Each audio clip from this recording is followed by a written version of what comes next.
आप एक कथा सुनने आती हैं तो थक जाती हैं, और मैं दिन भर 4-5 कथा सुनाता हूँ। अगर एक कथा में 2 घंटा भी लगता होगा, 10 घंटा हो गया, और जो आदमी 10 घंटा बैठेगा उसका कहा क्या होगा बोलेंगे। लेकिन इनकी ऐसी कृपा होती है।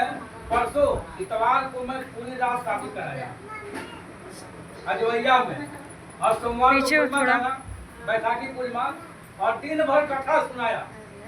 अब बताइए कोई आदमी अगर 12 बजे तक जग जाता है, 2 बजे तक, ये आज हमें जगह नहीं, रात भर 2 बजे तक जगे, नहीं कहते हैं ना। हम पूरी रात जग करके शादी कराए और फिर पूरा दिन कथा सुनाते रहे, 4-5 कथा।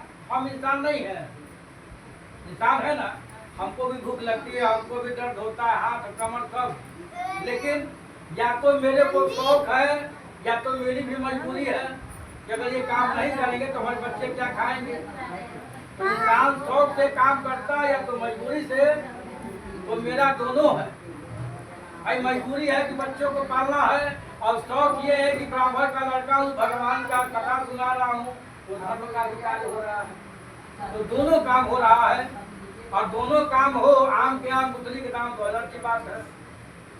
तो राजा जब वैस घर जाने लगा तो भगवान के मन में ये विचार है कि थोड़ी परीक्षा ले ले। अब भगवान एक वृद्ध ब्राह्मण का रूप धारण करके आए और बोले कि ये वैस तेरी नाव में क्या है।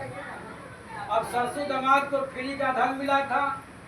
देखिए कोई आदमी मेहनत करके धन कमाता है ना, और गिर जाए बड़ा कष्ट होता है, लेकिन फिर भी संतोष इसलिए करता है कि कोई बात नहीं, मजदूर आदमी होकर मजदूरी कर लूंगा, आज यही बच्चे भूखे रहेंगे। लेकिन कोई आदमी का धन गिर जाए तो मर जाएगा, क्योंकि कोई काम करना नहीं है, धनो चला गया। तो हराम का धन मिला था, अब भगवान ने जो है धन ले लिया तो इनको तकलीफ। तो भगवान एक वृद्ध ब्राह्मण का रूप धारण करके आए और मैं से पूछे कि तेरी नाव में क्या है। सरसों दामाद धन के घमंड में बोले, पंडित जी काहे पूछ रहे हैं। महाराज पूछने के मतलब आपको दक्षिणा चाहिए क्या। तो हम लोग तो बनिया आदमी जिला धनिया बेचते हैं, पैसा रुपया महाराज हम लोग के पास। तो पंडित जी कहता था अगर वाकई में कोई ब्राह्मण है और उसने जो कहा वो सत्य होता है। अगर आपने सुना होगा, अगर ऋषि का उन्होंने पूरा समुद्र पी गए, और दुर्वासा ऋषि ऐसे थे कि आगे जल उठा के फूंक दे तो जली जाए। कहने का मतलब है कि हमारे जुबान के 24 घंटा में एक बार सरस्वती का निवास होता है, इसलिए कभी भी हमें किसी के साथ झूठ नहीं बोलना चाहिए। अब तबीयत ठीक है, आगे खानी पूछ रहे कि क्या हो तबीयत ठीक है, और रोटी बनाने के बहाने नहीं अभी सरसतवा कुछ का नाम हुआ है। लोग ऐसे करते नहीं करते, गलत करके बताइए।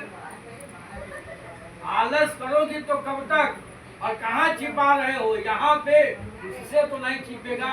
अब वाकई में सर दर्द हो गया तो क्या करोगे, तब अगली बात तो सोचेंगे मजाक कर रही, उसको मजाक करने की आदत है। इसलिए कभी कभी मजाक जो है किसी का जान भी ले लेता है।